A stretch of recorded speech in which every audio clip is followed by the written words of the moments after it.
Nasdem belum tentu mendapatkan popularitas. Dia selama ini kampanye untuk melawan oposisi. Tiba-tiba sekarang bersama oposisi. Itu perjudian. Dia akan mengumpulkan massa yang jenisnya berbeda dengan massa yang dikumpulkan oleh Partai Nasdem. Apakah dua jenis massa ini, massa Anies itu adalah massa yang marah kepada Pak Jokowi dan pemerintahan ini. Massanya Nasdem adalah massa yang senang kepada Pak Jokowi. Apa bisa disatukan? Itu perjudian. Siapa yang tidak terkejut dengan omongan pedas Bang Fahri? Karena seperti kita tahu, Bang Fahri, PKS, Demokrat selama ini berada dalam kelompok yang sama. Namun tiba-tiba Bang Fahri menyampaikan deklarasi tanggal 10 November sudah gagal gara-gara Bandar belum sepakat. Entah kenapa ya, semenjak Partai Nasdem mendeklarasikan Anies Baswedan sebagai capresnya, justru badai masalah itu terus menghantam Partai Nasdem. Ya misalnya yang terbukti ini, gagalnya deklarasi pada tanggal 10 November ini lantaran belum ada kesepakatan dari pihak Bandar. Fahri cukup berani menyatakan bahwa batalnya deklarasi Anies dan pasangannya maupun deklarasi koalisi perubahan dikarenakan Bandar mereka belum deal.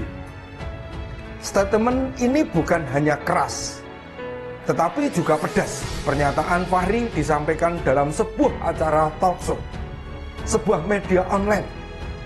Pun seperti masyarakat tahu, Anies sebenarnya cukup dekat dengan Fahri Hamzah sebelumnya. Partai Demokrat, Nasdem, dan PKS akan melakukan deklarasi koalisi perubahan dengan mengusung Anies Baswedan sebagai capresnya.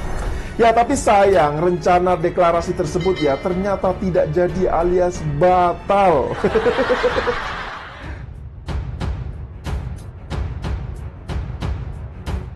Fahri Hamzah soal Nasdem usung Anies Baswedan, itu perjudian. Partai Nasdem saat ini dipastikan akan mengusung Anies Baswedan sebagai bakal calon presiden di pemilihan presiden pada tahun 2024 mendatang. Sekarang ini, ex-gubernur DKI Jakarta itu pun sudah memulai safari politiknya ke beberapa daerah yang ada di Indonesia. Menanggapi Nasdem yang mencalonkan Anies Baswedan sebagai bakal calon presidennya, Wakil Ketua Partai Gelora Fahri Hamzah menilai hal itu adalah sebuah perjudian. Fahri menilai selama ini Nasdem berkampanye untuk melawan oposisi yang bukan adalah masanya Anies Baswedan. Kemudian Fahri pun menilai dari sisi segmentasi elektoral pendukung yang mana kata dia, pendukung Anies dan Nasdem sangat berbeda jauh. Lebih lanjut, dari sisi pendukung Anies Baswedan mantan Ketua DPR RI periode 2014 sampai 2019 itu menilai bahwa bisa saja pendukungnya beralih ke kandidat lainnya. Pasalnya, baik Anies ataupun Nasdem akan mengumpulkan massa dengan jenis yang berbeda. Capres Gelora. Sementara itu, Partai Gelora terang Fahri masih belum menentukan siapa bakal didukung sebagai Capres 2024 mendatang. Fahri menyebutkan saat ini pihaknya tengah fokus untuk perbaikan internal. Ia menyarankan agar kedepannya setiap partai politik yang ada harus lebih berani untuk mengusung ketua umumnya sebagai calon presiden. Fahri pun menilai saat ini parpol tidak berani untuk mencalonkan ketua umumnya lantaran tidak memiliki popularitas yang tinggi. Survei LSI, kasus korupsi pembelian lahan bikin program DP 0 rupiah direspons negatif. Lembaga Survei Indonesia menggelar survei opini publik atas kerja 5 tahun Gubernur DKI Jakarta Anies Baswedan. Survei ini menjaring pendapat warga Jakarta atas program-program yang selama ini telah dijalankan oleh Anies. Berbagai program tersebut seperti transportasi umum yang terintegrasi di Jakarta, Jakarta International Stadium, Tebet Eco Park, OKOC, naturalisasi sungai, revitalisasi Taman Ismail Marzuki, kartu kesejahteraan, lomba balap Formula E, dan hunian DP 0 rupiah. Survei LSI ini dilakukan pada 8-14 Oktober 2022 dengan melibatkan 610 responden berumur 17 tahun atau lebih atau yang sudah menikah. Sampel diambil menggunakan metode multistage dengan margin of error kurang lebih 4% pada tingkat kepercayaan 95%. Semua program tersebut mendapat nilai yang positif atau baik dari responden.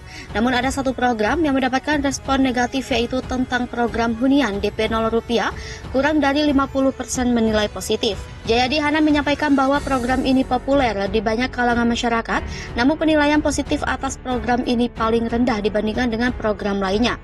Hal ini disebabkan karena adanya dugaan tindakan korupsi pada program hunian DP 0 rupiah tersebut. Hanya 23% yang mengetahui ada dugaan korupsi dalam program ini. Kasus korupsi yang tersangkut dengan program DP 0 rupiah ini adalah kasus pembelian lahan di Munjul, Pondok Ranggon, Jakarta Timur seluas 4,2 hektar. Kasus ini menyeret Direktur Utama Pembangunan Sarana Jaya Yori, Cornelis Pinontoan yang telah ditetapkan sebagai tersangka oleh KPK pada Maret 2021 silam. Polarisasi di masyarakat masih terjadi. Nasdem sebut rekonsiliasi usai Pilpres 2019 gagal. Ketua DPP Partai Nasdem Willy Aditya menyebut polarisasi di masyarakat imbas dari Pilpres 2019 masih terjadi sampai saat ini dan dikhawatirkan berlanjut hingga ke Pilpres 2024. Willy menyebut hal ini sebagai dampak gagalnya rekonsiliasi politik pasca Pilpres 2019. Willy menjelaskan dibutuhkan upaya serta itikat yang kuat dari para pelaku politik untuk mencegah berlanjutnya keterbelahan pada Pilpres 2024. Menurut Willy, salah satu solusinya dengan memilih pemimpin Indonesia dari kalangan negarawan alih-alih politikus. Menurut Willy, negarawan memiliki prinsip yang berbeda dengan politikus. Negarawan, kata Willy, percaya dengan kewajiban politik saat mereka berkuasa. Proyek Persatuan Nasional dalam bentuk rekonsiliasi harus dipastikan berjalan. Adapun saat ini Nasdem mengusung Anies Baswedan sebagai calon presiden 2024. Anies merupakan tokoh politik yang tidak tergabung dengan partai manapun saat ini. Sebelumnya, berdasarkan hasil diskusi Common Project Rekonsiliasi dan Reintegrasi Nasional yang dilakukan oleh Forum 2045 bersama organisasi guru besar di Akademia se-Indonesia di UGM, Yogyakarta, polarisasi di masyarakat masih terjadi pasca Pilpres 2019.